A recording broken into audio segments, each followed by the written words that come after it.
হ্যাঁ আমি জানি না ওদের কি লাগবে, যা লাগবে তাই দেবো। ঠিক আছে, আমি এসআরের জন্য এসেছি। এই যে এসআরের যে হেয়ারিং হচ্ছে, এই হেয়ারিং এর জন্য এইটা সমস্ত ডকুমেন্ট নিয়ে এসেছি। ওদের যা লাগবে তাই দেবো, ওদের কি কি প্রয়োজন তাই দেবো। আমার ভাড়া যাই গরিব লোক, আর আমার কি হবে?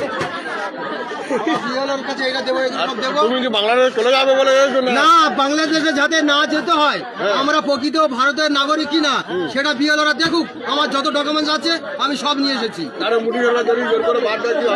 জোর করে কেউ কারোর বাদ দেওয়ার ক্ষমতা কারণ নেই। এটা আমাদের দেশ, ভারতবর্ষ, এটা আমাদের দেশ, তাই এখানে থাকতে চাই। সেই হিসাবে সমস্ত ডকুমেন্ট নিয়ে এসেছি। তাই এখানে বিএলওদের দেখাবো যে আপনার কোন ডকুমেন্টের প্রয়োজন, আপনি সেটা নিয়ে যান। ঠিক আছে, আমি জমা দিয়ে দেব। হ্যাঁ, আমি সেজন্য নিয়ে এসেছি, সমস্ত ডকুমেন্ট নিয়ে এসেছি।